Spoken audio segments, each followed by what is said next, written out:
"Attention shoppers," came a male voice over the intercom. "Please move to the back of the store immediately." "The back of the store?"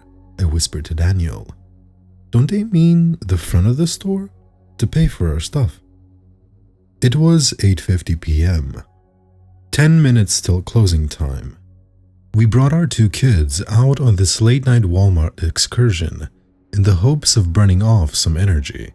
Instead, they'd just thrown tantrums for new Legos and Hot Wheels. It was a disaster.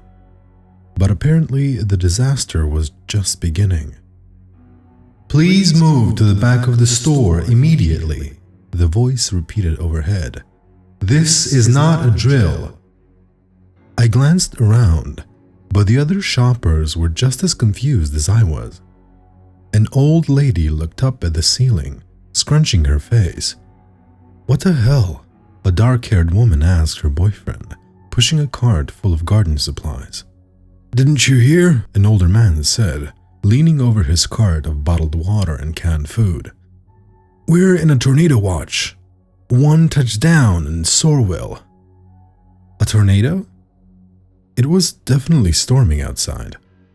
I'd seen the black clouds roll in from the east earlier, but it didn't look that bad. "Do not stay out in the open. I repeat, do not stay out in the open." There was a pause, then an explosion of sound. As everyone began to mobilize, carts rolling, panicked voices, feet slapping on the floor. No, this can't be happening. I hurried down the toy aisle, Tucker in my arms, Daniel and Jackson following me. 3 zigzaggy turns, and then we were in the electronics area. I glanced at the TVs on the wall and pictured the 4 of us, crushed underneath them. "Stay away from the windows and doors," the voice continued on the loudspeaker. "And do not attempt to exit the store." Is it safe here?" Daniel shook his head. "Big open areas aren't good. I'm going to check in back, see if there's a break room or something. You stay here, okay?" I nodded. Arms shaking, I sat down on the ground between 2 shelves of video games. Tucker sucked on a bottle in my arms while Jackson began to giggle. "Is the tornado going to hit the store? And everything will fly around real fast?" he asked, with a big stupid grin on his face. "I don't know." A tornado. A real-life tornado, like you see in the movies, plowing through our town. It was so unfathomable. We were New York natives, transplanted here to Indiana only 6 months ago. I'd never been in a tornado watch my entire life. Daniel jogged back into view. "Everything's locked up," he said as he joined me on the floor. "But listen, Fairview's a big town, but the chances that it'll hit this Walmart, I think we'll be okay." "I never should have brought us here." "You didn't know. None of us did." He wrapped his arm around me. "They should have warned us, like an emergency alert on our phones, or a tornado siren or something." The voice overhead rang out again through the store. "Do not stay out in the open. Do not make yourself visible. That includes security cameras.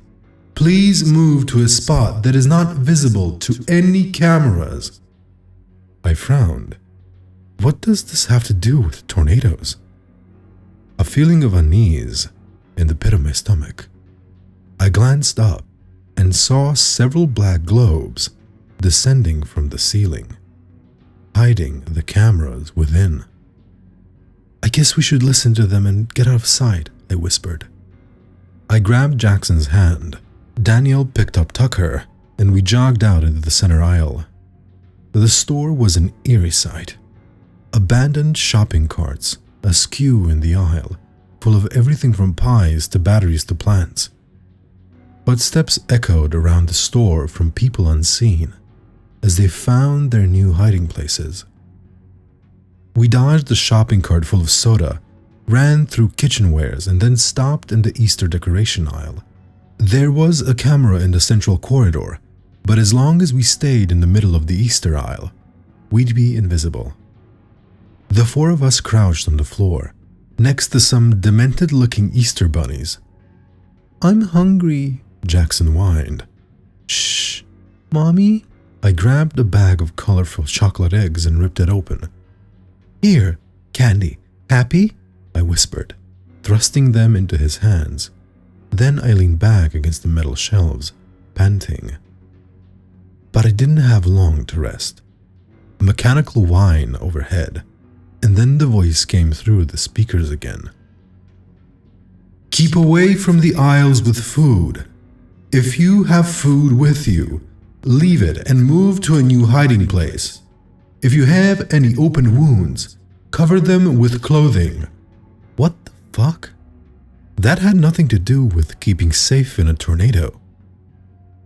"We should make a run for it," Daniel whispered to me, starting to stand. "But the tornado." "I don't think there is a tornado. Listen, do you hear any wind?" I listened, but all I heard was silence. No howling wind, no shaking ground, no projectiles clanging against the metal roof. Maybe it's still coming. I know what they're saying doesn't make any sense, but to go outside, we need to get out of here now. He grabbed Jackson's hand as he held Tucker in his arms. "Come on." "Daniel, I don't think that's a good idea," I whispered. But the next words from the intercom changed my mind. "Assume a fetal position and place your hands on your head. Close your eyes and do not open them for any reason." "Let's go." We broke into a sprint and ran down the central aisle. Cameras be damned. The front door appeared in front of us, a little black rectangle looming in the distance. And as we got closer, I saw Daniel was right.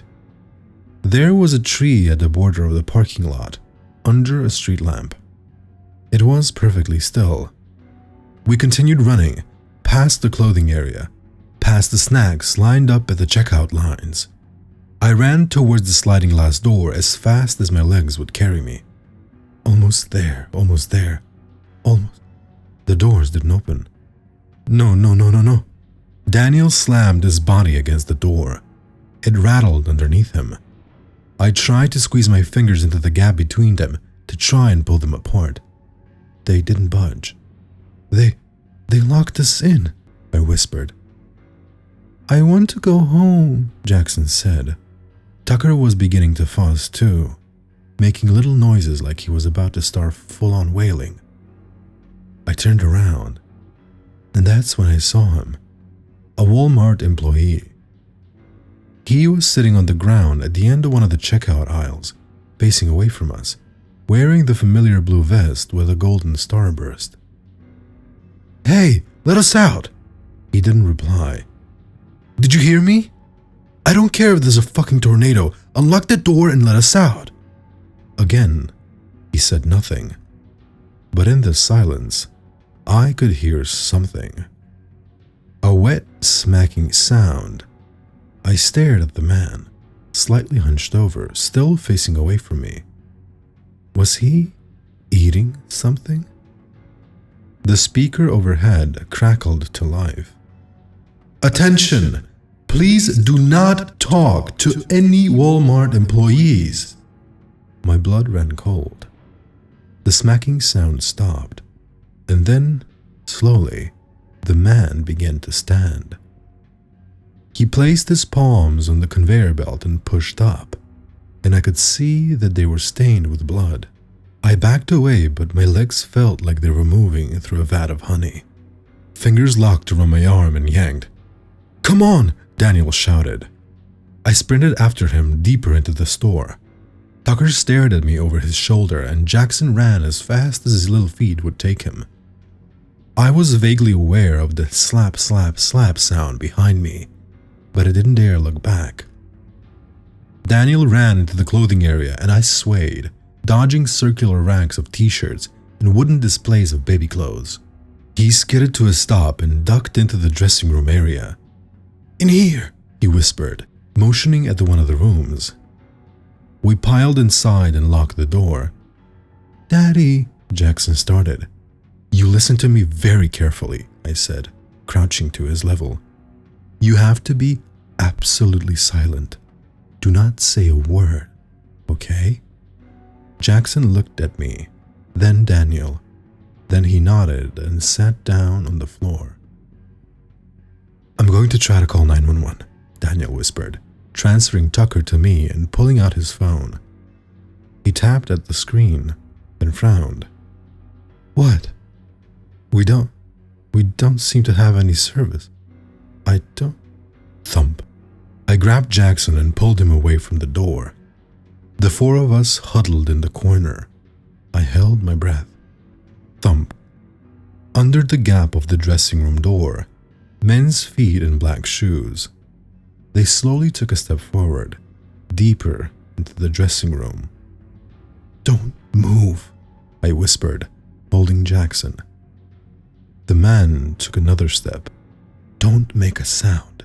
Don't move. Don't..." Tucker let out a soft cry. The man stopped. His feet turned, pointing at us. Tucker let out another cry, louder this time. My nails dug into Daniel's hand. "No." A hand appeared.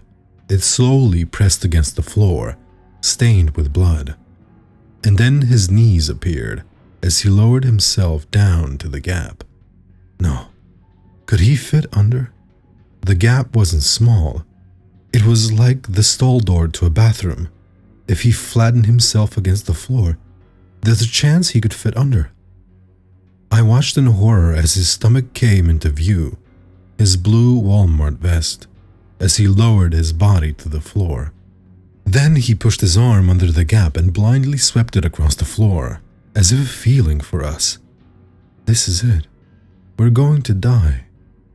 And then he lowered his head. His face. Oh God, there was something horribly wrong with his face. He smiled up at us with a smile that was impossibly wide, showing off blood-stained teeth. His skin was so pale it was nearly blue, and his eyes, they were milky white, without pupils or irises. I opened my mouth to scream. "Attention shoppers," the voice began overhead. "Please make your way to the front of the store and make your final purchases. We will be closing in 10 minutes. What? And then, before I could react, something unseen jerked the man out of view. A strange dragging sound followed, as if someone was dragging his body out of the dressing room area. I stared at the door, shaking, as Tucker's cries rang in my ears.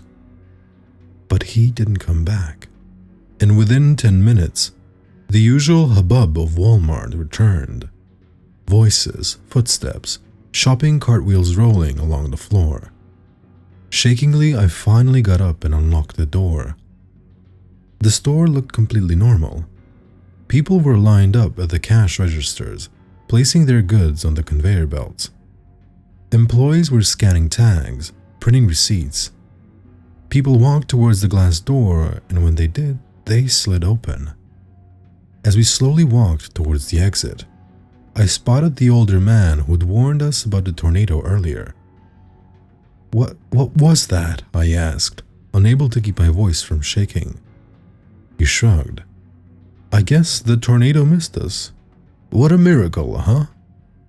Giving us a smile, he disappeared out of the glass door and into the night.